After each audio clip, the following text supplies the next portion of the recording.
Backstage Pass, Institute of Gaming. For more details, contact 7093965965965.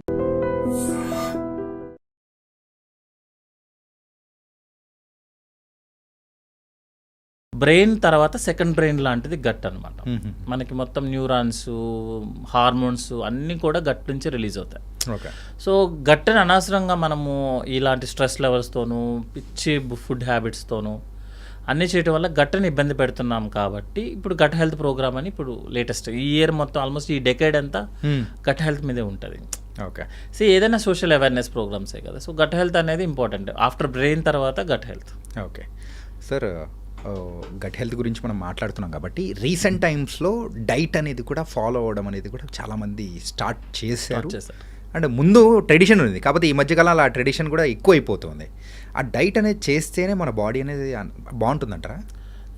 Compulsory diet అనేది compulsory కాదనేది just అంటే మనం పక్కన యాడ్ చేసుకున్నాను అనమాట. సో ఇప్పుడు నేను ఆమె సర్జికల్ గ్యాస్ట్రోఎంట్రాలజిస్ట్, ఒక సూపర్ స్పెషలైజేషన్ అయిపోయిన తర్వాత మిగతా అవి చిన్న డిగ్రీస్ ఒక 10 చేస్తాము. జస్ట్ అవి నేమ్ని యాడ్ చేస్తాయి. నాకేం ఎక్స్ట్రా క్వాలిఫికేషన్స్ ఎక్స్ట్రా లాగే ఏమి ఉండదు అనమాట. అట్లాగే ఇవి డైట్ ఇవన్నీ ఏంటి అంటే మనము ఏదో ఒక డైట్ చేస్తేనే హెల్దీగా ఉంటాము, లేకపోతే మనం బిఎంఐ బాడీ మాస్ ఇండెక్స్ చూసుకొని మన వెయిట్కి హైట్కి కరెక్ట్గా మ్యాచ్ చేస్తేనే మనం బాగుంటాము.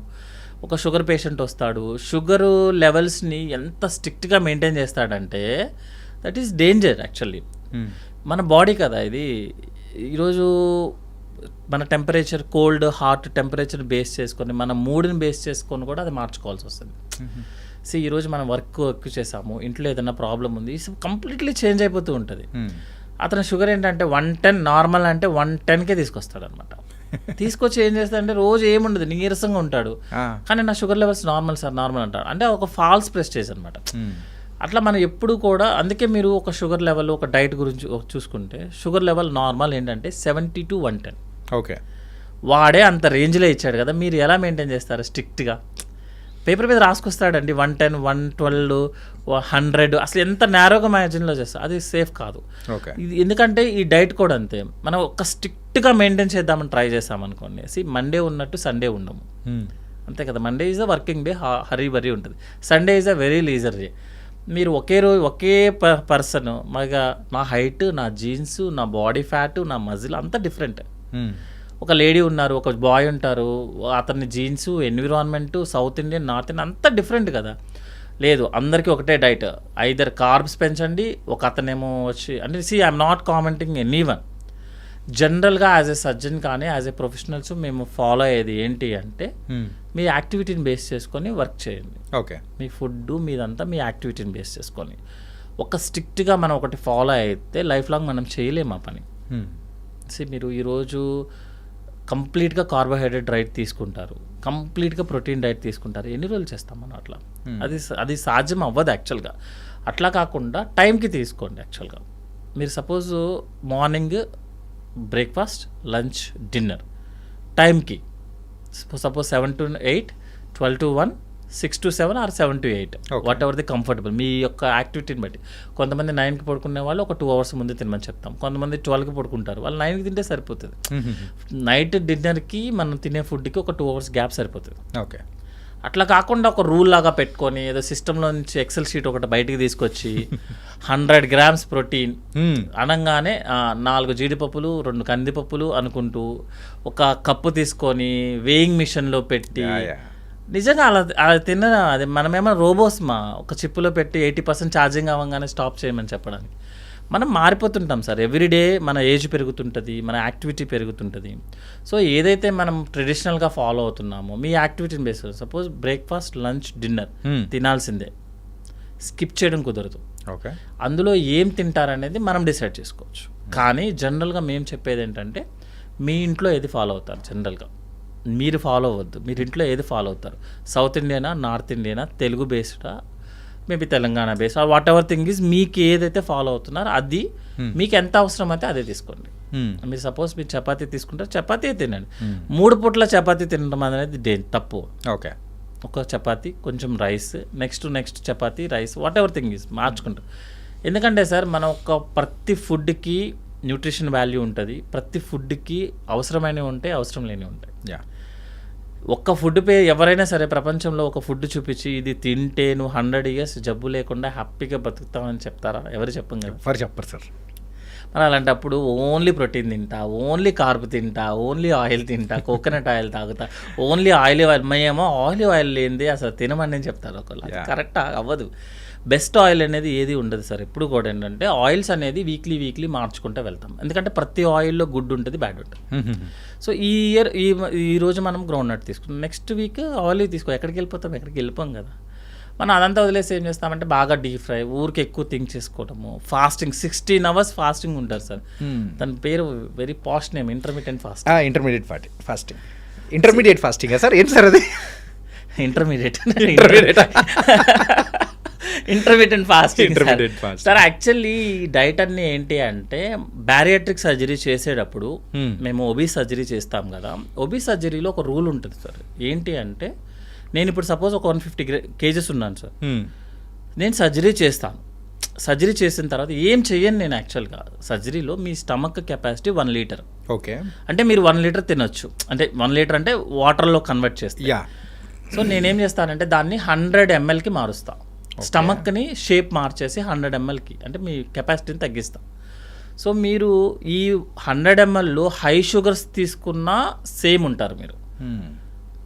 ఇప్పుడు సపోజ్ నేను 1 liter కెపాసిటీని 100 mlకి మార్చాను సార్.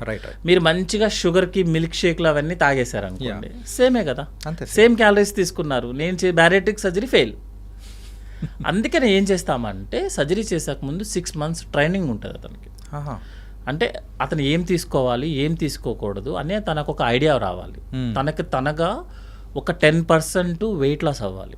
ఓకే, అంటే తన విల్ పవర్ అనమాట. ఒబిసిటీ అనేది ఒక సైకాట్రిక్ ప్రాబ్లం యాక్చువల్గా. పాపం తనకేం సంబంధం లేదు, తనకు తినకపోతే ఆగలేడు యాక్చువల్గా. అందుకే నేను చేస్తాను, ఒబిసిటీ ఉన్న ప్రతి పేషెంట్ సైకాట్రిక్ కౌన్సిలింగ్కి వెళ్తాడు ఫస్ట్. వెళ్ళి తనకి ఏదైనా వేరే ఇష్యూస్ ఉన్నాయి అన్నీ చెక్ చేసుకోవాలి. ఓకే, చెక్ చేసుకున్న తర్వాత ఒక 6 months తనకు ఒక ట్రైనింగ్ పీరియడ్ ఉంటుంది యాక్చువల్గా. అంటే మనం ఒక డైట్ ఇచ్చి ఇది నువ్వు ఫాలో అవ్వాలని చెప్పాలి. చెప్పి ఒక యాక్టివిటీ ఇస్తాం, ఒక 30 minutes to 1 hour యాక్టివ్గా ఉండాలి. అంటే తనకి ఏంటంటే తన బాడీ మీద తన కంట్రోల్ వచ్చేస్తుంది. ఓకే, నేను ఇది తినొచ్చు, ఇది తినకూడదు. అతను ఓన్గా ఒక 10% kg వెయిట్ లాస్ అవ్వాలి, 10% వెయిట్ లాస్ అవ్వాలి. అంటే మోటివేట్ అవ్వాలి. అప్పుడు బ్యారియాట్రిక్ చేస్తాము. లేకపోతే బ్యారియాట్రిక్ నెక్స్ట్ రోజు మార్నింగ్ ఫెయిల్ అయిపోతుంది. మీరు చేసేసాను 100 ml, మీరు 1 liter తినకుండా హ్యాపీగా మిల్క్ షేక్లు తాగేశారనుకోండి, మిల్క్ షేక్లు షుగర్ సిరప్లు తాగేశారనుకోండి, గంటకి తినేశారనుకోండి సార్, గంటకి 100 ml చొప్పున తిన్నారనుకోండి, ఫెయిల్ కదా, సర్జరీ ఫెయిల్. దానికోసం క్రియేట్ చేసిన డైట్లు ఇవన్నీ యాక్చువల్గా. ఇంటర్మీడియట్ ఫాస్టింగ్ కానీ, కీటో డైట్లు కానీ, ప్రతి దాన్ని మనం జనరల్ పబ్లిక్కి వాడేస్తున్నాం. ఓకే, జనరల్ పబ్లిక్ ఏంటంటే ఎప్పుడైనా ఒక 6 monthsకో లేకపోతే ఏదైనా సర్జరీకి వెళ్ళడానికి ముందు కొంచెం వెయిట్ లాస్ అయితే రిజల్ట్స్ బాగున్నాయి అనుకోండి, that is okay. Life long ఈ సేమ్ డైట్లు యూస్ చేయడం కుదరదు సార్. ఇట్స్ వెరీ డేంజర్ యాక్చువల్గా. ఎందుకంటే కీటో డైట్ వాడుతున్న చాలా మందికి కిడ్నీ ఇష్యూస్ వస్తున్నాయని ఆల్రెడీ తెలుసు, ఎవ్రీబడి ప్రూవెన్. నిజమా సార్? మీరు ప్రోటీన్ ఎక్కువ తీసుకున్నారు సార్, ప్రోటీన్ డైజెస్ట్ అవ్వాలి కదా, దాన్ని బై ప్రొడక్ట్ ఎవరు రిలీజ్ చేయాలి బయటికి? కిడ్నీ. సరే, మీరు కిడ్నీ 100 years కోసము ఇంత డయాలసిస్ చేయడం కోసమని మనకి క్రియేట్ అయింది. ఇంత ప్రోటీన్ని మీరు డైజెస్ట్ చేయమని కిడ్నీ మనకి బాడీ లోపలికి వచ్చింది. మీరు రోజు 60 grams ప్రోటీన్ ఇవ్వాల్సిన వాళ్ళు మీరు 200 grams ప్రోటీన్ రోజు ఇచ్చారనుకోండి, ఎన్ని రోజులు పనిచేస్తుందో చెప్పండి? హాఫ్ పడిపోతుంది కదా. సరే, సింపుల్, ఇస్ మిషన్. మీ ఇష్టం వచ్చినట్టు రోజు ఇచ్చేటప్పుడు మీరు వాటర్ కూడా, మీకు ఆల్రెడీ మన పెద్దవాళ్ళు చెప్తారు కదా, వాటర్ ఎంత పడితే అంత తాగకూడదని చెప్తారు. 3 to 4 liters is the correct. కొంతమంది ఏం చేస్తారంటే యుద్ధం చేసినట్టు వాటర్ బాటిల్ పట్టుకొని అదొక పోస్ట్ లాగా ఫటా తాగుతూనే ఉంటారు, యూరిన్కి వెళ్తూనే ఉంటారు.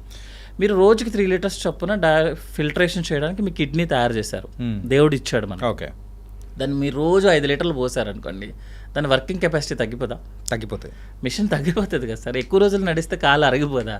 సేమ్ కాన్సెప్ట్ కదా. మీరు ఎక్కువగా ఒక ప్రోడక్ట్ని పంపిస్తున్నారు, మన బాడీ ఎన్ని రోజులు డైజెస్ట్ చేస్తుంది, ఎన్ని రోజులు వాడుకుంటాం మనం దాన్ని. ఓకే, దానివల్ల ప్రాబ్లం. సో యాజ్ ఎ సర్జన్గా నా వైపు నుంచి యాజ్ ఎ ప్రాక్టీస్ మనము ఒకళ్ళు చెప్పిన దాన్నో లేకపోతే ఒక చోట ప్రూవ్ అవ్వచ్చు సార్, ఏముండదు, ఇది ప్రూవ్ అవటంలో తప్పేం లేదు యాక్చువల్గా.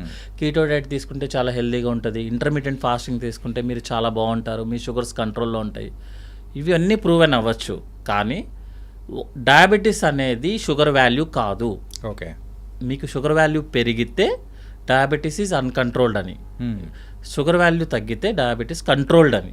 కంట్రోల్డ్ అంటారు తప్ప తగ్గిందని ఎవరు చెప్పరు. కంట్రోల్లోకి వచ్చిందని, అవును సార్, ఒక్కసారి షుగర్ వచ్చిన వాళ్ళు కంట్రోల్లో ఉంది అని అంటారు తప్ప షుగర్ అనేది ఒక వాల్యూ, డయాబెటీస్లో షుగర్ వాల్యూ అనేది వాల్యూ చూపిస్తుంది అంతే. కంట్రోల్డా అన్కంట్రోల్డా అంతే తప్పించి మీకు షుగర్ తగ్గిందా, షుగర్కి సంబంధించిన ఏదైనా సైడ్ ఎఫెక్ట్స్ అవుతున్నాయా లేదనేది చెప్పదు ఇప్పుడు. ఓకే. సో అంటే మనం అంత స్ట్రిక్ట్గా మెయింటైన్ చేయడం అనేది రాంగ్. మనం ప్రోగ్రామ్ కాదు సార్, టైం టేబుల్లో రాసుకొని 2 జీడిపప్పులు 2 బాదం పప్పులు ఒక గిన్నె ఒకటి తీసుకొని అదేదో చిన్న చిన్న వెయింగ్ మిషన్స్ వచ్చాయి దాని మీద పెట్టుకొని కరెక్ట్గా 90 grams రైస్ అట్లా అనేది that is the danger. Okay. So నేనైతే సజెషన్ చేయమంటే మీరు టైంకి ఫుడ్ తినండి, బయట ఫుడ్ మ్యాక్సిమం అవాయిడ్ చేద్దాం. ఆయిల్ కూడా ఏంటంటే ఫ్రై ఐటము ఆయిలీ ఐటమ్ తగ్గించుకోవడము, టేస్ట్ కోసం కాకుండా తగ్గించుకోవడం, ఆయిలీ ఐటమ్స్ తగ్గించుకోవడము. సాల్ట్ కూడా ఏంటి అంటే ఎంతైతే అవసరం ఎక్స్ట్రా యాడెడ్ సాల్ట్ యాడ్ చేయకుండా, సాల్ట్ కూడా రోజుకి 2 grams సాల్ట్ లాగా. ఇప్పుడు సాల్టే మెయిన్ డేంజర్ అనమాట యాక్చువల్గా. అదే మీరు ఇందాక చెప్పారు సోడియం అనేది కూడా, సోడియం ఎక్కువ ఉంటుంది. సో దాంతో ఎవ్రీ డే 30 minutes వాకింగ్. ఇప్పుడు ఏంటంటే అందరికీ ఇంటి పనులు తీసేశారు, 0 అయిపోయాయి ఇప్పుడు అందరికీ. మేమైతే 0 ఇంటి పనులు లేవు, బయట ఎండలో తిరగడం లేదు, యాక్టివిటీ లేదు. ఇప్పుడు ఏదో బై మిస్టేక్ అదృష్టం కొద్ది గేటెడ్ కమ్యూనిటీస్ వచ్చి మనల్ని బతికిస్తున్నాయి, కానీ ఇండివిజువల్ హౌసెస్లో అయితే 0 యాక్టివిటీ. ఇంటికి వెళ్ళాం ఏదో సినిమాలో చెప్పినట్టు, ఇంట్లో తలదించితే ఇన్స్టిట్యూట్లో ఎత్తాలి, ఇన్స్టిట్యూట్లో తలదించితే అన్నట్టు తగ్గిపోతుంది కదా. సో గేటెడ్ కమ్యూనిటీస్ వల్ల మనకి యాక్టివిటీ పెరుగుతుంది. So physical activity at least 30 to 45 minutes per day చేసుకొని, జిమ్ చేస్తారా, యోగా చేస్తారా, వాకింగ్ చేస్తారా, అది మన కంఫర్ట్స్, మనకున్న యాక్టివిటీ ప్రకారం చేసుకుంటూ ఉంటే యూ విల్ బీ హెల్దీ. ఒకవేళ ప్రాబ్లం వచ్చింది అనుకోండి, హ్యాపీగా డాక్టర్స్ దగ్గరికి వెళ్ళండి, చూపించుకోండి, ట్రీట్మెంట్ తీసుకోండి, అయిపోయింది. అంటే వీటికి సంబంధించి ఒకటి నేను చూశాను సార్ రీసెంట్గా, కొంచెం ఇంట్రెస్టింగ్గా అనిపించింది. అంటే ఒక 12 hours నువ్వు ఫాస్టింగ్ చేసావంటే నీ బాడీలో ఇలా ఉంటుంది, 18 hours చేస్తే ఇలా ఉంటుంది. సో అండ్ 24 hours చేసావంటే నీ బాడీలో అయితే కొత్త ఎనర్జీ అనేది కూడా ప్రొడ్యూస్ అవుతూ ఉంటుంది. 48 hours అయితే you're super man kind of అని చెప్పేసి ఈ రీల్స్ కొన్ని చూశాను. నాకు I'm not getting exact idea. So ఏంటి సార్ అట్లా తినకుండా అలా ఉంటే నిజంగా బాడీలో కొత్త ఎనర్జీ అనేది ఫామ్ అవుతుందా? జనరల్గా సార్ ఇప్పుడు మనం ఎక్కువ హెవీగా తిన్నాం అనుకోండి, ఆ రోజు మనకే తెలిసిపోతుంది యాక్చువల్గా. హెవీగా తిన్నాం అనుకో, యూ విల్ ఫీల్ లైక్ ఏం స్లీపీ, ఆల్మోస్ట్ ఏం చేయబుద్ధి కాదు, ఆల్మోస్ట్ లైక్ నిద్రలాగా వచ్చేస్తుంది అనమాట. ఎందుకంటే ఎక్కువ తిన్నప్పుడు బ్రెయిన్కి వెళ్ళాల్సిన కొంచెం సర్క్యులేషన్లో కొంచెం బవల్కి వెళ్తుంది యాక్చువల్గా. డైజెషన్ అవ్వాలి కదా, అందుకని హెవీగా తిన్నప్పుడు మనమే చాలా లోలో ఉంటాం. అట్లా కాకుండా బ్యాలెన్స్డ్గా ఫుడ్ తీసుకున్నాం అనుకోండి, యూ విల్ బీ యాక్టివ్ ఉంటుంది. అలా కాకుండా కొంచెం ఇంకా తక్కువ తీసుకున్నాం అనుకో, ఫాస్టింగ్లో తీసుకున్నప్పుడు మనకి గ్లూకోజ్ లెవెల్స్ డౌన్ అయిపోతుంది, తర్వాత హెడేక్ స్టార్ట్ అవ్వటము, అన్ఈజీనెస్ అన్నీ వస్తాయి. ఈ ఫాస్టింగ్ డీటాక్స్ చేసుకోవడము, ఎక్కువ రోజులు ఫాస్టింగ్ ఉంటే లోపల ఉన్నది మొత్తం అరిగిపోతుంది. సార్ యాక్చువల్లీ ఏంటంటే హ్యూమన్ బీయింగ్ అనేది పర్సన్కి వేరీ అయిపోతూ ఉంటుంది యాక్చువల్గా. మనము 10 గంటలు ఫాస్టింగ్ చేస్తే, లేకపోతే 48 hours ఫాస్టింగ్ చేస్తే మనకి ఏదో కొత్త ఎనర్జీ వచ్చేస్తుంది అనేది జనరల్గా ఎనర్జీ ఎక్కడ క్రియేట్ అవ్వదు, మన బాడీలోనే ఉంటుంది యాక్చువల్గా. ఇంకోటి ఏంటంటే ఏదన్నా అప్పుడప్పుడు ఒక్కొక్కసారైనా జస్ట్ నార్మల్ ఏదో మనం కూడా ఫాస్టింగ్ ఉండి కంట్రోల్ చేసుకోగలం అన్న ఫీలింగ్తో తప్ప ఫాస్టింగ్ వల్ల ఒక పేషెంట్ హెల్దీగా ఉంటాడనేది నో. నేనైతే personally no sir. Whatever the results shows I personally say no. ఎందుకు అంటే ఒక్కొక్క డిపార్ట్మెంట్ ఉంటుంది సార్. ఇప్పుడు సపోజ్ మీరు ఒక ఆర్థోపెడిషన్ డాక్టర్ దగ్గరికి వెళ్ళి ఎండోస్కోపీ రిపోర్ట్ చూపించాడు అనుకోండి, ఎండోస్కోపీ నాకు సంబంధం లేదు భయ్యా, మీరు వెళ్ళి చూపించుకోండి. నా అలాంటి వాడి దగ్గరికి వచ్చి ఈసీజీ చూపించారు అనుకోండి, నేను అదే చెప్తాను, నాకేం సంబంధం లేదు భయ్యా. మీ దగ్గరికి కావాల్సింది ఎండోస్కోపీకి, ఆయన దగ్గరికి కావాల్సింది ఎక్స్రే. సో ఇప్పుడు ఎవరి డిపార్ట్మెంట్ ప్రకారం చూసుకున్నా, లేకపోతే యాజ్ ఏ సర్జన్గా పర్స్పెక్టివ్లో చూసి మనం చెప్పేది ఏదైనా ఉంటుంది, పర్స్పెక్టివ్లో ఉంటుంది. సో మేమేం చేస్తామంటే 4 to 5 AM మీకు యాసిడ్ జ్యూసెస్ రిలీజ్ అవుతాయి. లివరు, ప్యాంక్రియాస్ అది మీ కంట్రోల్లో ఉండదు. మీరు తినకపోయినా ఆ జ్యూస్ రిలీజ్ అయ్యేవి. మీరు ఫుడ్ తినలేదనుకోండి సార్, జ్యూసెస్ ఏమవుతాయి, అవేమి మోషన్లో ఏమి రావు డైరెక్ట్గా, దానికి డైజెషన్ అవ్వాల్సిందే. సో అవి అక్కడే ఉండి మనకి లోపల ఏదైతే లేయర్స్ ఉన్నాయో వాటి మీద పడతాయి డైజెషన్స్ అన్నమాట. ఓకే. సో ఫాస్టింగ్ చేయటం అనేది, ఫాస్టింగ్ చేస్తే ఏదో గ్లో వచ్చేస్తుంది, ఏదో అయిపోతుంది అనేది ఎలా ఉంటుందంటే, maybe my personal feeling is like మంచి వాళ్ళకి దేవుడు కనిపిస్తాడు అన్నట్టే ఉంటుంది. ఇంకా దాని అర్థం అయిపోయింది, ఫోటో పెట్టేయడం, దండ పెట్టేయడం. అదన్నీ ఏంటంటే ఈజ్ పర్సనల్ సార్ అంతే. యాక్చువల్గా ఏంటంటే మనము వీటిని మనం ప్రూవ్ చేయలేము యాక్చువల్గా. ఎందుకంటే ప్రూవ్ చేయాలంటే ఒక 100 మెంబర్స్ని తీసుకోవాలి. 100 మెంబర్స్లో ఏజ్ డిఫరెన్స్ ఉంటుంది, వెయిట్ డిఫరెన్స్ ఉంటాయి, ఫ్యామిలీ బ్యాక్గ్రౌండ్ డిఫరెన్స్ ఉంటుంది, వాళ్ళు తినే ఫుడ్, ఎన్విరాన్మెంట్స్ అన్నీ డిఫరెన్స్ ఉంటాయి సార్. బట్ ఏంటంటే అది జనరల్ ఒపీనియన్ ప్రకారం నేనైతే యాజ్ ఎ గ్యాస్ట్రో పర్సన్ అయితే వీఆర్ ఫాస్టింగ్ మాత్రం we are against for that. Okay, కానీ ఎంత తీసుకోవాలనేది మీరు డిసైడ్ చేసుకోండి. Suppose if you are more active తీసుకోండి హ్యాపీగా. లేదు మీరు ఈరోజు కొంచెం ఏమీ అంత యాక్టివిటీ లేనప్పుడు కొంచెం తగ్గించుకొని తినండి, కానీ బ్రేక్ఫాస్ట్ మాత్రం స్కిప్ చేయొద్దు. ఓకే, స్పెసిఫికల్గా ఎందుకు బ్రేక్ఫాస్ట్ చేస్తున్నానంటే మీరు నైట్ డిన్నర్ నుంచి మార్నింగ్ బ్రేక్ఫాస్ట్కి 12 hours పడుతుంది యాక్చువల్గా ఆన్ అన్ యావరేజ్. మీరు దాన్ని మళ్ళీ స్కిప్ చేసి 11కో 12కో తీసుకెళ్లారనుకోండి, అది 18 hours వెళ్ళిపోతుంది. ఈ జ్యూసెస్ అన్నీ రిలీజ్ అయ్యాయి తెల్లవారుజామున 4 o'clock. 4 to 5 జ్యూసెస్ అన్నీ రిలీజ్ అవుతాయి. అందుకే మన విలేజ్ అంతా అవేక్ అయ్యేదే 4 to 5. సో జ్యూసెస్ రిలీజ్ అయ్యే టైం యాక్చువల్గా మనం బబల్ మూమెంట్స్ వచ్చాయి కానీ జ్యూసెస్ కానీ highest amount of urine production కానీ మొత్తం మార్నింగే సార్. ఓకే, జనరల్గా అందరూ మన బాత్రూమ్లో ఎక్కువగా మీరు యూరిన్ ఏ టైంలో పాస్ చేస్తారన్నా, ఏ టైంలో మోషన్ అంతా ఆ టైమే. అది ఆ టైంలో ఫుడ్ లేకుండా స్కిప్ చేసి దాన్ని 1 o'clock తీసుకొని వెళ్ళి లంచ్ చేసి షార్ట్ టర్మ్గా నేను వెయిట్ లాస్ అయ్యాను, షార్ట్ టర్మ్గా నేను చూసావా ఎంత స్లిమ్గా ఉన్నాను, ఓకే ఈరోజు okay, 1 month okay, 2 months okay, 3 months life long చేస్తామా? ఆ తర్వాత ఉంటుంది సినిమా. మన బాడీ ఎప్పుడు రిజర్వ్స్ ఉంటుంది సార్. ఇప్పుడు మనకి లివర్ అనుకున్నాండి, బై మిస్టేక్ దేవుడు 80% పాడు చేసుకున్న 20%తో మనం హ్యాపీగా లైఫ్ లాంగ్ బతకడానికి ఇస్తాడు. యాక్చువల్గా 80% వచ్చేదాకా మనకి ఏ ప్రాబ్లం రాదు, 80% పాడైపోయేదాకా. ఆ 20% తర్వాతే మనకి ప్రాబ్లం స్టార్ట్ అవుతుంది. సో మీరు 1-2 years చేస్తే వీఆర్ హ్యాపీ, ఓకే మనం బాగానే ఉంటాం. 3rd year ప్రాబ్లం స్టార్ట్ అవుతుంది. ఈ ఎఫెక్ట్స్ అన్నీ 3rd year స్టార్ట్ అవుతుంది. ఓకే, దాని బదులు మీరు కావాల్సిందే తినండి, ఏమవుతుంది తిన్నంత వరకు తినండి. అంటే మన ఏజ్ని బట్టి మనం ఉండాలి యాక్చువల్గా. మన ఏజ్ని బట్టి, మన ఫ్యామిలీ హిస్టరీని బట్టి, మన యొక్క యాక్టివిటీని బట్టి, మన జాబ్ని బట్టి మనం ఉండాల్సి వస్తుంది. అది మనకి లైఫ్ లాంగ్. ఎందుకంటే మనం ఇప్పుడు లైఫ్ ఎక్స్పెక్టెన్సీ 80 years సార్. హ్యాపీగా 8 years ఉండాలి కదా. కావాలంటే ఏదైనా రిస్ట్రిక్షన్ చేసుకునేటప్పుడు 60-65 తర్వాత చేద్దాం, తొందర ఎందుకు?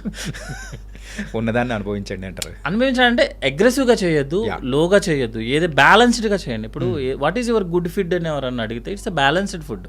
ఓకే, వాటర్ ఉండాలి, ఫైబర్ ఉండాలి, కార్బ్స్ ఉండాలి, ప్రోటీన్ ఉండాలి, అన్నీ ఉండాలి, యాక్టివిటీ ఉండాలి, నిద్ర ఉండాలి 8 hours. That is the balanced complete man or women, whatever thing is. అంతేగాని ఒక్క దాని మీద పడిపోవడం అనేది రాంగ్ సార్ యాక్చువల్గా. అది ఏదన్నా కొంచెం టైంకి ఓకే, ఇప్పుడు ఆల్రెడీ అందరూ చేస్తున్నారు కాబట్టి నేను మొత్తం అందరినీ మానేయండి ఇది చేయండి అని మనం చెప్పడం కూడా చేయలేం కాబట్టి బ్యాలెన్స్డ్గా చేసుకోండి యాక్చువల్గా. ఓకే, అన్నీ తీసుకోండి, టైంకి తీసుకొని యాక్టివిటీ ఇంపార్టెంట్. ఓకే, చేస్తే సరిపోతుంది సార్. సార్ ఇందాక బ్రేక్ఫాస్ట్ అనేది ఇట్స్ వెరీ ఇంపార్టెంట్ అని చెప్పేసి చెప్పారు కదా. రీసెంట్ టైమ్స్లో ఆ వెస్ట్రన్ కల్చర్ కేవలం డ్రెస్సెస్ విషయంలోనే కాకుండా ఫుడ్ విషయంలో కూడా మనం వెస్ట్రన్ కల్చర్ ఆ బ్రేక్ఫాస్ట్ కానీ ఆ ఫుడ్ కల్చర్లో కూడా మారిపోతున్నాం. ఇది as a Indian climatic conditions ప్రకారం యాజ్ ఏ ఇండియన్స్గా మనకి ఎంతవరకు గుడ్ అంటారు అది? సార్ వెస్ట్రన్ కల్చర్ని ఫాలో అవుతున్నప్పుడు వెస్ట్రన్ వర్కింగ్ కల్చర్ని కూడా ఫాలో అవ్వాలి. ఓకే, మనం ఫాలో అవుతామా? నో. వాళ్ళు సాటర్డే సండే పట్టుకొని వాడు బీర్ పట్టుకొని వాడుకున్న కోల్డ్ క్లైమేట్లో కోల్డ్ టెంపరేచర్ ఉంటుంది, he will take the alcohol. అది లేకపోతే పని అవ్వదు పాపం, వాళ్ళకి ఏం చేయలేడు. ఇంట్లో వర్క్ 99.99% అతనే చేస్తాడు. షాప్కి ఏదైనా వెళ్ళాలన్నా బై వాక్ 2-3 kilometers అయినా అతనే నడుస్తాడు. మీకు యూరోపియన్ కంట్రీస్ అయితే ఇంకా కొండలు కూడా వాళ్ళే ఎక్కేస్తారు, వాళ్ళే చేసేసుకుంటారు అంతా. సో మనం వెస్ట్రన్ ఫుడ్ హ్యాబిట్స్ ఫాలో అవుతున్నాం, మన వెస్ట్రన్ లైఫ్ స్టైల్ అంటే ఫిజికల్ యాక్టివిటీ ఫాలో అవుతున్నామా? కళ్ళు మూసుకొని చూస్తే మన ఇంట్లో ఎంతమంది పనిచేస్తున్నామని అందరికీ తెలుసు. పక్కనున్న పక్క సందులో ఉన్న షాపుకి కూడా కార్లు తీసేవాళ్ళం మనం యాక్చువల్గా. సో వెస్ట్రన్ ఫుడ్ కాదు, ఇండియన్ ఫుడ్ కాదు సార్, ఎవ్రీథింగ్ ఈజ్ నార్మల్. వాళ్ళ ఎన్విరాన్మెంట్ ప్రకారం వాళ్ళు క్రియేట్ చేసుకున్న ఫుడ్ అది. అదే ఫుడ్ మన ఎన్విరాన్మెంట్లో సెట్ అవ్వదు, సెట్ అవ్వడానికి ఛాన్సే లేదు యాక్చువల్గా. వాళ్ళకు ఉన్నప్పుడు మనము యూఎస్లో నేను మొన్న ఒక వీడియో చూసాను యాక్చువల్గా. యూఎస్లో మిడ్ డే మీల్ ప్రోగ్రామ్ అంటే స్కూల్లో ఇచ్చే ఫుడ్ ప్రోగ్రామ్ హెల్దీ ఫుడ్ దగ్గర నుంచి ప్యాకింగ్ ఫుడ్లోకి వచ్చేసారు. Highest obesity rate is in US countries.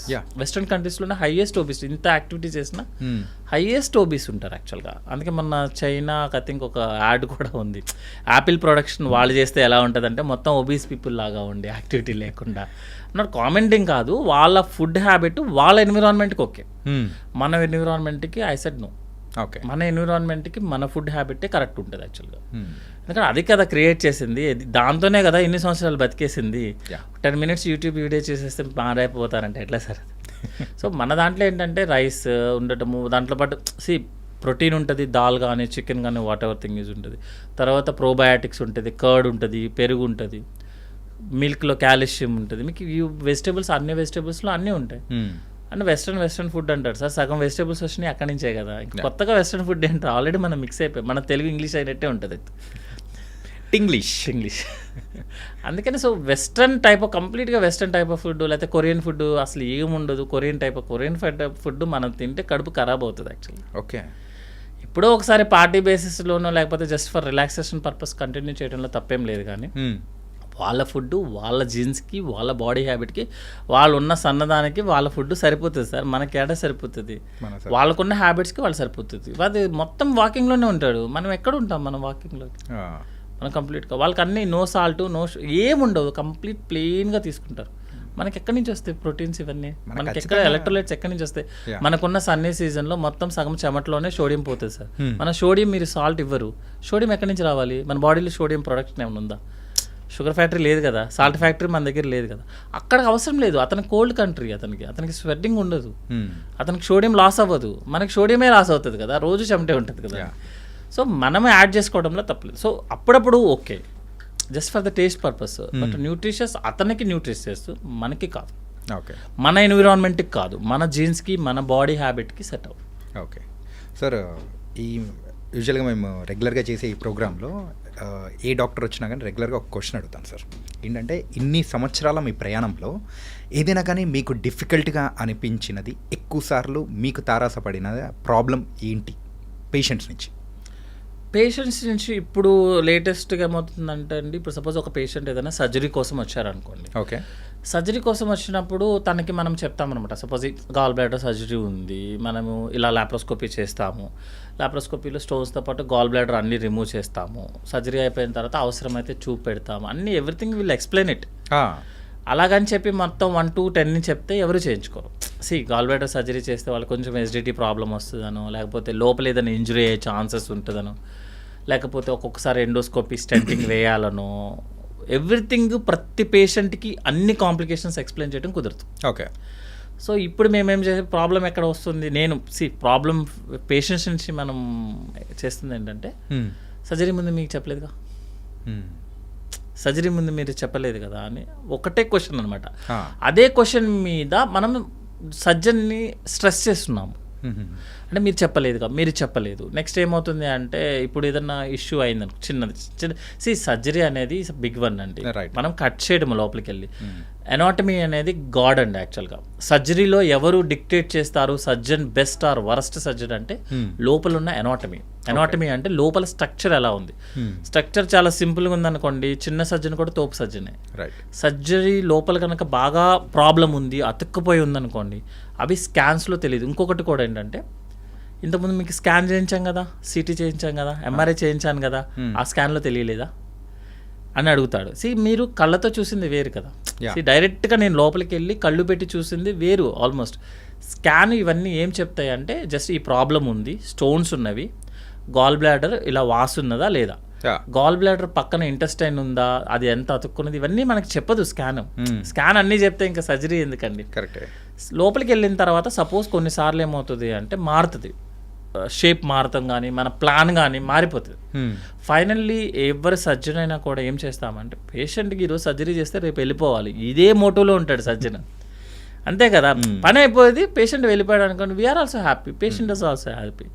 But ఇప్పుడు ఏమవుతుందంటే, కొంచెం అంత అవేర్నెస్ ఎక్కువ పోతున్న వల్ల, అవేర్నెస్ ఉండడం కరెక్ట్ యాక్చువల్గా, ఓకే, ఎక్కువ అయిపోవడము, సస్పిషియస్ అయిపోవడం వల్ల ఏదైనా జరిగినా మీరు సర్జరీ ముందు చెప్పలేదు కదా సార్, ఓకే, స్కాన్లో తెలియలేదా సార్, లోపలికి వెళ్ళి సెకండ్ వర్డ్ ఏంటంటే, మనము ఇది కాకుండా ఇది చేసామన్నాం అనుకోండి, అంటే సర్జరీ ఫెయిలా సార్.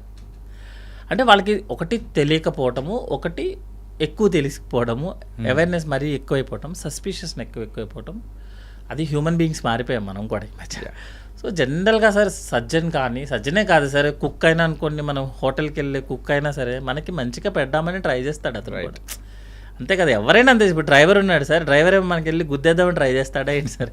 లేదు కదా, మ్యాక్సిమం ట్రై చేస్తాడు తను కూడా. యాక్చువల్గా మంచిగా చేద్దామనే చేస్తారు. సో ఎప్పుడైనా మనం ఒకటి చేసినప్పుడు ఓకే, డ్రైవర్నైనా కుక్నైనా మనం నమ్మాలి. యాక్చువల్గా నమ్మితే మనకు ఒకేసారి అవునా సార్ ప్రాబ్లం అయిందా, వాట్ ఈజ్ నెక్స్ట్, ఏం చేద్దాం సార్, మనకి ఫ్రీ హ్యాండ్ ఇస్తే డాక్టర్ కనుక he will do the miracles. Next step ఎప్పుడు కూడా ఒక ప్రాబ్లం వస్తే సెకండ్కి బ్యాకప్ ఉంటుంది సార్. ఎప్పుడు మనకి దేవుడిచ్చిన వరం అనుకోండి, మన పూర్వీకులు వాటెవర్ మన సీనియర్స్ సూపర్ సీనియర్స్ వాళ్ళు ఇచ్చిన ప్లాన్ అనుకోండి, ఏదైనా సరే ఒక చిన్న ప్రాబ్లం వస్తే దానికి బ్యాకప్ ఉంటుంది. ఇప్పుడు ఓకే ఓకే, చాలా సింపుల్ బ్యాకప్స్ ఉంటాయి. సపోజ్ ఒక పేషెంట్కి ఇది ప్రాబ్లం అయింది అనుకోండి, సరే ఏం చేద్దాం, నెక్స్ట్ క్వశ్చన్, నెక్స్ట్ ఏం చేద్దాం, ఇది చేద్దామా, ఓకే డన్. అప్పుడు అనుకోండి మనకి ఫాస్ట్గా రికవరీ వచ్చేస్తారు.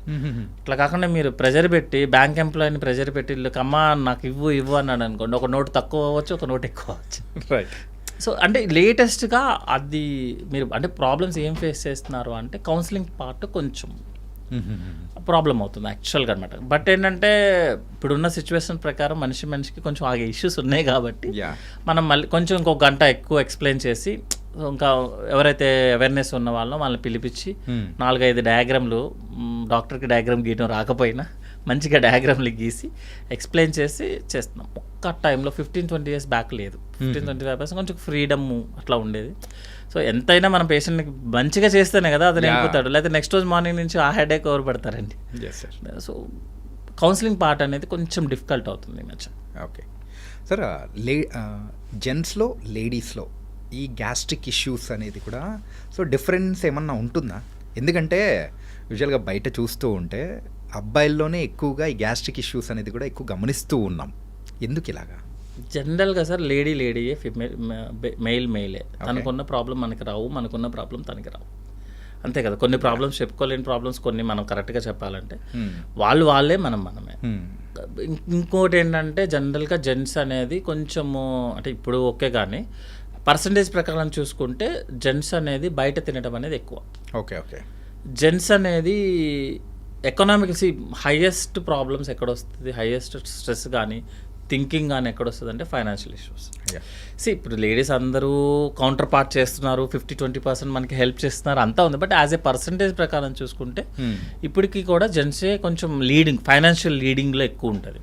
సో బయట ఫుడ్ తినడము, ఫైనాన్షియల్ లీడ్ చేయడము, ఇర్రెగ్యులర్ టైమింగ్స్ ఉండటము, యాజ్ యూజువల్గా కాటన్ బిజినెస్ మనమే ఎక్కువ ఉంటుంది యాక్చువల్గా అనమాట. అంటే చిట్ చాట్ చేయటము, బయటికి వెళ్ళి రావటము, ఇవన్నీ కూడా జెంట్స్లోనే ఎక్కువ ఉంటాయి. హ్యాబిట్స్ కూడా స్టార్ట్ అయింది ఫీమేల్లో, బట్ మెయిల్లో పోలిస్తే దే ఆర్ వెరీ ఫార్ డిస్టెన్స్లో ఉన్నారు. గుడ్ హ్యాబిట్స్కి దగ్గరలో ఉన్నారు, మనం బ్యాడ్ హ్యాబిట్స్కి దగ్గరలో ఉన్నారు. సో దానివల్ల జెంట్స్లో ఎక్కువ ప్రాబ్లం. నెక్స్ట్ ఇంకోటి ఏంటంటే మనకి బాడీలో హార్మోన్స్ అనేది వాళ్ళ హార్మోన్స్, మనకి టెస్టోస్టెరాన్, వాళ్ళకి ఈస్ట్రోజన్, ప్రొజెస్టెరాన్, అవి కొంచెం స్లోగా ఉంచుతాయి అనమాట యాక్చువల్గా. ఎందుకంటే they are meant for female body కాబట్టి మళ్ళీ birth, delivery, they will face lot of things యాక్చువల్గా. సో వాళ్ళకి అటు సైడ్ ప్రొటెక్షన్ మెకానిజం ఉంటుంది. మనకేంటంటే టెస్టోస్టెరాన్, ఎడ్రినల్ లెవెల్, కోపము, స్ట్రెస్, యాంగ్జైటీ, వీటన్నిటి వల్ల మెయిల్స్కి ఎసిడిటీ ప్రాబ్లమ్స్ ఎక్కువ. సెకండ్ థింగ్ ఏంటంటే మెయిల్ వచ్చిన హాస్పిటల్కి వచ్చిన తొందరగా ఫీమేల్ రారు. ఫీమేల్ చాలా కవర్ చేస్తారు. వాట్ ఎవర్ థింగ్, ఇప్పుడున్న ఏదో చిన్న 2-3 ఇన్సిడెంట్లు అయ్యాయి కాబట్టి male is equal to female అనడానికి లేదు. Always a female is far better than when the patients coming. Female is always a far better. Health habits follow చేసుకోవడంలో వాళ్ళే బెటర్ ఉంటారు. సో మీరు ఆ క్వశ్చన్ ఏంటంటే మెయిల్స్లోనే ఎక్కువ ఎందుకు వస్తాయి అంటే రావడం కూడా వాళ్ళే ఎక్కువ ఉంటారు కాబట్టి ఇన్ జనరల్గా ఫీమేల్ కొంచెం. ఇంకోటి హ్యాబిట్స్ అన్ని మెయిల్ ఈజ్ వెరీ కొంచెం డిఫరెంట్ ఉంటాయి యాక్చువల్లీ. స్ట్రెస్ లెవెల్స్ కానీ, వర్కింగ్ టైమ్స్ కానీ, అంటే వెన్ కంపేర్ టు అన్నట్టు, అంటే పర్సంటేజ్ డిఫరెన్స్. 100 ఫీమేల్స్ ఉంటే 20% కదా వర్కింగ్, 80% ఇంకా హౌస్లో ఎక్కువ వర్కింగ్ అనుకోండి. లేకపోతే నన్ను ఫీమేల్స్ అలా అంటా అన్నాడు, అందుకే కామెంట్ సెక్షన్లో వేసేసుకుంటారు. అమ్మమ్మ లేదు always a female is always a far better than anyone in India. Okay, అంటే వాళ్ళే ఎక్కువ చేస్తారు సార్, మనం మేనేజ్ చేసేది ఏం లేదు యాక్చువల్గా అనమాట. మనది ఓన్లీ మనీ మేనేజ్మెంట్ ఉంటుంది కాబట్టి వాళ్ళే ఎక్కువ ఉంటుంది. బట్ వాళ్ళు 20% ఉంది, 80% ఇంకా ఉన్నారు కాబట్టి ఎస్డిటీ ప్రాబ్లమ్స్ ఇవన్నీ కూడా మెయిల్స్లోనే ఎక్కువ వస్తుంది యాక్చువల్గా. And the final question sir, జనరల్గా గ్యాస్ట్రోఎంట్రాలజిస్ట్ అనేటప్పుడు మీ దగ్గరికి వచ్చే అంటే పేషెంట్స్లో కానీ ఎవరైనా చాలామంది అడిగే క్వశ్చన్ ఏంటంటే, సార్ గ్యాస్ట్రిక్ వల్ల హార్ట్ అటాక్స్ వస్తుంటాయా సార్, అది హార్ట్ అటాక్ నిజంగా వచ్చేస్తూ ఉంటాయా అని చెప్పేసి అడుగుతూ ఉంటారు కదా సార్. ఇది ఎంతవరకు నిజం సార్? జనరల్గా స్టమక్ మన ఫుడ్ పైపు సేమ్ ప్లేస్ అండి, sorry heart food pipe same place. So చెస్ట్లో కనుక హార్ట్ బర్న్ అనిపిస్తే మనం హార్ట్ అటాక్ ఏమోనని డౌట్ పడతాం యాక్చువల్గా, తప్ప దానికి దీనికి సంబంధం లేదు.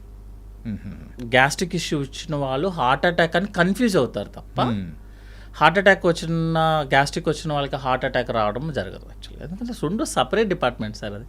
హార్ట్ అటాక్ ఎప్పుడు వస్తుంది, మీరు హార్ట్లో వెజల్స్ బ్లాక్ అయితే వస్తుంది, దానికి అనేది స్టమక్కి సంబంధం లేదు. కానీ కన్ఫ్యూజ్ అవుతాం యాక్చువల్గా. ఈవెన్ మనం హాస్పిటల్స్కి వచ్చినా కూడా ఈవెన్ డాక్టర్స్ కూడా కొంచెం కన్ఫ్యూజ్ అవుతారు యాక్చువల్గా. ఎందుకు అంటే రెండు సేమ్ కదా, సేమ్ ప్లేస్లో ఉంటుంది, మీరు చెస్ట్లోనే ఉంటాయి రెండు మెయిన్ పార్ట్లంతా. సో కొంచెం హెవీనెస్గా ఉండటము, బర్నింగ్ ఉండటము రెండింటికి సేమ్ ఉంటుంది. కాకపోతే ఈ హార్ట్లో ఎలా వస్తుంది అంటే 1-2 minutesలోనే ప్రాబ్లం వస్తుంది. గుండె దడగా అనిపించడము, చేయి లాగేయటము, బరువుగా అనిపించడము హార్ట్ వాళ్ళకు ఉంటుంది. మన గ్యాస్ట్రిక్ వాళ్ళకి ఏంటంటే నిన్నో మొన్నో ఏదో మంచిగా ఫుడ్ తిన్నోడు అయి ఉంటాడు గ్యారంటీగా. తర్వాత ఏంటంటే పొట్ట అంతా బెలూన్ లాగా టైట్గా అనిపిస్తుంది సార్, బర్నింగ్ అనిపిస్తుంది, తేన్పుల్లాగా అనిపిస్తుంది. తేన్పులు కూడా పున్ని తేన్పుల్లాగా అనిపిస్తాయి. ఏమన్నా అది తేన్పు చేస్తే నేను హ్యాపీగా ఫీల్ అవుతాను. ఇంకోటి ఏంటంటే ఇదంతా ఆల్మోస్ట్ 1-2 hours నుంచి ఉంది, ఇట్లా చెప్పేవాళ్ళు ఎస్డిటి వాళ్ళు. ఓకే, బట్ రెండు సేమ్ ప్లేస్లో ఉంటాయి కాబట్టి ఆల్వేస్ కన్ఫ్యూజన్ ఉంటుంది. అందుకే మనం తెల్లవారుజామున పేషెంట్ ఎవరైనా 4 o'clock, జనరల్గా హార్ట్ ఇవన్నీ కూడా మనకి 4-3 ఆ టైంలో ఉంటుంది యాక్చువల్గా. హార్ట్ అటాక్స్ కానీ ఇదంతా జనరల్గా ఆ టైం అని చెప్తారు యాక్చువల్గా. అది ఎందుకు అనేది గ్యాస్ట్రో సర్జన్ బట్ జనరల్గా 4 to 5 మేము క్యాజువాలిటీస్లో వర్క్ చేసే టైంలో 4 to 5 ఎవరైనా పేషెంట్ వస్తే కంపల్సరీగా ఈసీజీ చేసేవాళ్ళం. ఈసీజీ చేసేవాళ్ళము. హార్ట్ అటాక్ వచ్చినప్పుడు మాత్రమే మీకు ఈసీజీలో చేంజెస్ వస్తాయి. లేకపోతే ఆల్రెడీ ఇతనికి రీసెంట్గా హార్ట్ అటాక్ వచ్చిందని మనకి ఈసీజీలో చెప్తుంది. ఎందుకు ఇంత స్పెసిఫిక్గా చెప్తున్నానంటే నాకు తెలిసిన ఒకళ్ళే ఉన్నారు, హాస్పిటల్కి వెళ్ళారు, ఎస్జిటి ప్రాబ్లము అన్నారు, ఈసీజీ 2Dకు అన్నీ అయిపోయాయి, ఏం లేదు తగ్గిపోయింది, వెళ్ళమని చెప్పారు. యాక్చువల్గా ఇది పేషెంట్ అవేర్నెస్ టైప్ అనమాట. ఓకే, వెళ్ళమని చెప్పారు. వెళ్ళి ఏదైనా ఇబ్బంది అయితే మళ్ళీ 6 hours కల్లా వచ్చేసండి అని చెప్పారనమాట. తనకి మళ్ళీ 6 hours తర్వాత నాకు కాల్ అనమాట, అన్న నాకు తగ్గలేదు, ప్రాబ్లం అవుతుందంటే ఇమీడియట్ హాస్పిటల్ అది వెళ్ళిపోమాట. ఇమీడియట్ హాస్పిటల్కి వెళ్ళినప్పుడు ఈసీజీ చేస్తే డౌట్ వచ్చింది, ఓకే, యాంజియో చేస్తే బ్లాక్ ఉందని వచ్చింది. మీకు 6 hours బ్యాక్ మీరు హాస్పిటల్కి వెళ్ళారు కదా, సో అయినా అప్పుడు నార్మల్ కదా, ఎట్లా వచ్చేస్తుంది అని క్వశ్చన్ అడగచ్చు. ప్రతి ఇన్వెస్టిగేషన్స్కి ఒక లిమిటేషన్స్ ఉంటాయి సార్. ఎందుకంటే ఒక ఈసీజీ చేయినా ECG on the time of attack వస్తేనే తెలుస్తుంది. ఓకే, ట్రోపోనిన్ చేస్తాం యాక్చువల్గా. ట్రోపోనిన్ కూడా ఆ టైంలో అటాక్ వచ్చినప్పుడు మాత్రమే ఆ కొంచెం టైంలోనే రైజ్ అవుతుంది, కొంతమంది కొంచెం లేట్గా రైజ్ అవుతుంది, 2D ఎక్కువ ఉంటుంది. మీకు స్ట్రక్చరల్ ప్రాబ్లం ఉంటేనే తెలుస్తుంది అనమాట. సో ఈ హార్ట్ అటాక్ గ్యాస్ ప్రాబ్లం అని మనకి కన్ఫ్యూజన్ ఉన్నా, డాక్టర్కి కన్ఫ్యూజన్ ఉన్నా, నా ఉద్దేశం ప్రకారం ఏంటంటే వెయిట్ చేయండి, హాస్పిటల్లోనే వెయిట్ చేయండి. బికాజ్ దానికన్నా బెస్ట్ ప్లేస్ లేదు మనం సర్వే అవ్వడానికి. మీరు ఏ గుడికి వెళ్ళా సరే కదా. సో ఏంటంటే ఏదన్నా డౌట్ అనిపించినప్పుడు రెండు కన్ఫ్యూజన్ ఉంటుంది సార్ ఎప్పుడు కూడా. Even doctors also got confusion అనమాట. ఎందుకంటే ప్రతి ఇన్వెస్టిగేషన్స్కి లిమిటేషన్స్ ఉన్నాయి. అంతేగాని ఇది చేయగానే ఓకే కన్ఫర్మ్ అని లేదు. ఈసీజీ నార్మల్ అంటే నార్మల్ కాదు, ఈసీజీ అబ్నార్మల్ అంటే అబ్నార్మల్, దానికి ఆ మీనింగ్ డిఫరెంట్ ఉంటుంది యాక్చువల్లీ. ఈసీజీ ఎందుకంటే ఈసీజీ కూడా లిమిటేషన్స్ ఉంటాయి కదా. ఈసీజీ అబ్నార్మల్ అంటే మీకు ప్రాబ్లం ఉన్నట్టు సార్, ఇట్స్ నాట్ 100% రిజల్ట్స్ కదా. ఈసీజీ నార్మల్ అంటే నార్మల్ అవ్వాల్సిన రూల్ లేదు, ఈసీజీ కన్నా అబో చాలా టెస్ట్లు ఉన్నాయి కదా. ఓకే, సో ఏదన్నా ప్రాబ్లం ఉన్నప్పుడు, ఎందుకంటే తెల్లవారుజామునే ప్రాబ్లం అవుతుంది సార్. ఎందుకంటే ఈవెన్ బయట ఫెసిలిటీస్ అంతా ఆల్మోస్ట్ 24 hours సిటీయే, కానీ ఆ టైంలో కొంచెం తక్కువ సిటీ కదా. సో మనకి ఏదైనా ప్రాబ్లం ఉన్నప్పుడు better to wait. 9 o'clock 10 o'clock మన కార్డియాలజిస్ట్ వచ్చినప్పుడు చూపించుకొని కన్ఫర్మ్ చేసుకొని, మీరు కంప్లైంట్ తగ్గకపోతే మళ్ళీ ఇమీడియట్గా హాస్పిటల్కి బ్యాక్. ఓకే, మంది ఇచ్చారు కదా సారు తగ్గుద్దిలే 1 గంట తర్వాత 2 గంటల. జనరల్గా హార్ట్ అటాక్లో ఎవరైనా పేషెంట్కి ఏదైనా ఇబ్బంది అవుతుంది అంటే లేట్గా హాస్పిటల్కి వస్తేనే ప్రాబ్లం. ఓకే, అట్లా కాకుండా మీరు మెడిసిన్స్ వాడారు సార్, మీకు తగ్గాలి కదా రూల్ ప్రకారం. మీరు ఎస్డిటీ అనుకోండి, మీకు తగ్గాలి కదా, తగ్గలేదు కదా, మీకు ప్రాబ్లం ఉంది కదా, గో టు హాస్పిటల్ అగైన్. మళ్ళీ ఏమవుతుంది, హ్యాపీకి వెళ్ళి మళ్ళీ చూపి, ఎందుకంటే that is the safest place. Okay, nice sir. And bold అయిన విషయాలు అనేది కూడా షేర్ చేసుకున్నారు ఈ షో ద్వారా. So thank you so much sir. Thank you అండి. Thank you sir. Sir, one life lesson what medicine has taught you. Whatever you can do without expecting. But I really believe మన positive attitude ఉంటేనే మనం ఏదైనా సాధించగలం. Gut ని మనం correct గా deal చేసినట్లయితే అది మనకి పాజిటివ్ హార్మోన్స్ ని రిలీజ్ చేస్తుంది. షుగర్ వచ్చిన వాళ్ళ పరిస్థితి ఏంటి? పొట్ట దగ్గర పెరిగితే దాన్ని ఆండ్రాయిడ్ అంటారు, ఆండ్రాయిడ్ ఫోన్ కదా. అసలు థాట్స్ ఎందుకు వస్తాయి? బ్రెయిన్ డెడ్ అంటే దానికి ప్రపంచం అంతా కూడా కొన్ని నిర్దిష్టమైనటువంటి లక్షణాలు ఉన్నాయి. మానసికంగా ధైర్యంగా ఉంటే క్యాన్సర్ జయించవచ్చు. You are a doctor for a cause sir, అంతే. వాళ్ళకి వచ్చిన ఆదాయం కాకుండా ఫ్రీ సర్వీస్ ఎంతమందికో చేస్తారు.